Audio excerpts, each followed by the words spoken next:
Good morning, Mario, and good morning, Switch fans. Hope you all are doing fantastic here in June. I'm your host.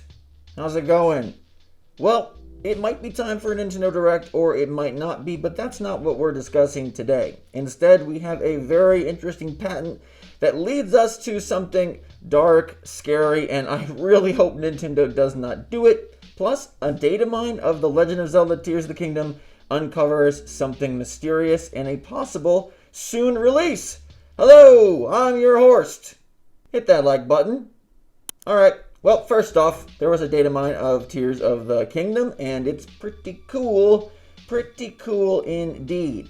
We have one amiibo for Tears of the Kingdom, which seems a bit sad, considering we had so many amiibo for Breath of the Wild, and this game is, by all accounts, even better than Breath of the Wild. It's odd that we only have one, yet amiibo in general have kind of gone the way of the horse. Two fabrics were uncovered in this data mine for paragliders that do not correspond to any currently existing amiibo. One was the Princess Zelda paraglider fabric, and one was the King Gerudo fabric. These two fabrics seem to indicate that there was, will be, or maybe could be, a new Tears of the Kingdom themed Zelda, maybe in her sort of Zonai dress outfit, and a new Ganon amiibo, which I'd love it to be mummified form or something Demise related, but either way, could we be getting two new amiibo to complete the Triforce trio for Tears of the Kingdom? This seems unlikely because why not launch them alongside the game itself, but perhaps there's something tied into the DLC. Could that be a case that they want to release those amiibo with the DLC, or was this just testing and they decided to dump the amiibo given that amiibo don't sell as well as they used to and that they aren't as popular as they used to be? At one point, amiibo were selling out everywhere and selling on eBay for $60, $80, $100, $120. There were some exorbitantly priced amiibo that came out in the Super Smash Bros. Era, but now that has gone by the wayside. Will these amiibo for Tears of the Kingdom ever release? Your guess is as good as mine. Now then, let's get to our main topic of the day. Right now, this very moment as I record this video, Apple is probably debuting their VR/AR headset. Now, VR is something that has been made popular by just about everybody. Everybody's tried VR, it seems like, and most people have failed at VR. Nintendo, though, has done the weirdest VR because theirs was a cardboard VR, but do not forget that Nintendo also has experimented with VR. The Big N has not sat out this trend. The Big N has not sat out this fad. The Big N had made an attempt, although we could argue it was a very feeble, almost non-attempt. New patents filed recently and just uncovered last week showcase that Nintendo has been working on 3D audio.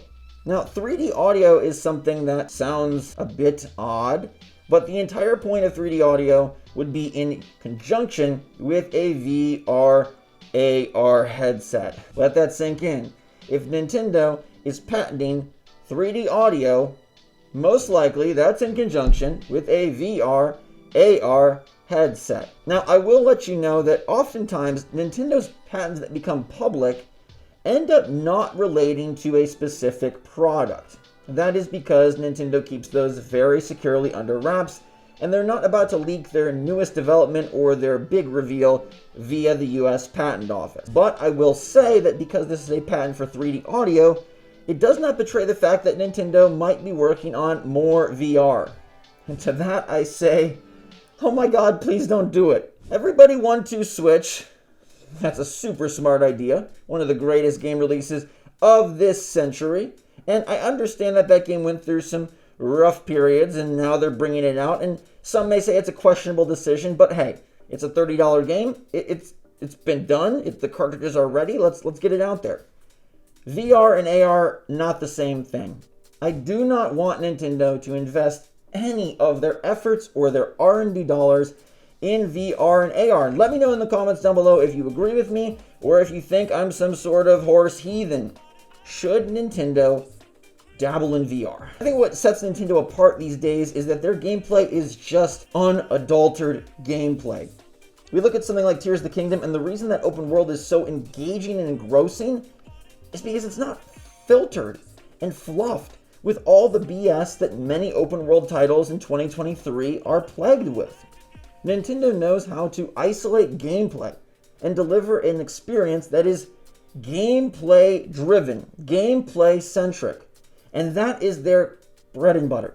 Mario platforms perfectly. Donkey Kong rolls like a really awesome ape. Zelda is open world without the BS. Nintendo does not need to try and gimmick themselves out with VR and AR because, as we've seen, VR, while limited cool uses, is mostly a gimmick. And that gimmick affects the experience of the game because you're wearing a headset. I would never record a video wearing something on my head for the entire time. That would be uncomfortable and borderline ridiculous. Why would we want to play the newest Mario with a VR headset? I really do not think Nintendo should look in this direction at all. I mean, PlayStation should be a great example. PlayStation succeeds with single-player games, and in some ways, PlayStation's exclusives, you can kind of tie them to Nintendo exclusives. Very different experiences, very different focus, very different characters, but it's about awesome gameplay. Sitting on your couch and playing an awesome game. And the PSVR 2 headset is exorbitantly overpriced and not very popular. It doesn't sell well because people don't buy a PlayStation 5 for VR. I do not believe people will buy Switch 2 for VR either. And I think just great graphics, just good solid performance, that's enough of a calling card. We've started to see some debates begin to surface about Nintendo doesn't just do better graphics. They don't just do better performance. That's not really something that they find themselves satisfied with. Nintendo always makes some sort of gimmick, some sort of cool adjustment. They like to get creative. And this is the first time in a long time where I kind of hope Nintendo isn't creative. I don't think we need some sort of crazy gimmick. I don't think we need some sort of VR or AR. I don't think we need anything except a more boosted, powerful, performing Switch.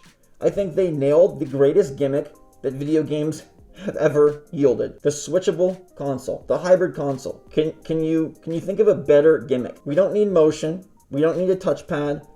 We don't need 3D. We don't need VR. And we know they experimented with 3D. They did the 3DS. So the idea of VR isn't that far from Nintendo's playbook. And like I said, they have the Labo VR kit, so they have dabbled before. I really hope that Furukawa and Doug Bowser and co. do not try to establish their legacy via VR. I just think gimmicks of that sort are unnecessary and will dilute and betray what makes Nintendo great and what makes the Switch great, which is that they just focused on the games. Yes, there's some gyro implementation, and yes, there's an enhanced usage of online features, but for the most part, Nintendo Switch games are the most successful iterations in many of the franchises because they just stick to being great games. They don't try to incorporate anything goofy. They don't try to ensure the usage of the stylus or the 3D. And we definitely do not need games trying to ensure the usage of VR. I'm hoping that this patent for 3D audio is just something that Nintendo is messing around with, something that they're cautiously testing out. I mean, it does not do any harm to investigate. It does not do any harm to experiment. It does not do any harm to prototype. But with all the money Nintendo spent on R&D, I hope that goes to securing the lowest price possible for a high-performing, beautiful graphics console in Nintendo Switch 2 that is backwards compatible. The gimmick that we need is true backwards compatibility. We do not need VR. We do not need AR. Leave that to Apple. Maybe their headset revolutionizes things. Maybe I change my mind. But again, I would never record a video with a headset on for the entire video. That would be painful, hot, and silly. I don't want to play Super Mario Odyssey 2 in VR. And despite this patent for 3D spatial audio that is clearly to be used in conjunction with some sort of VR, don't go that direction, Nintendo.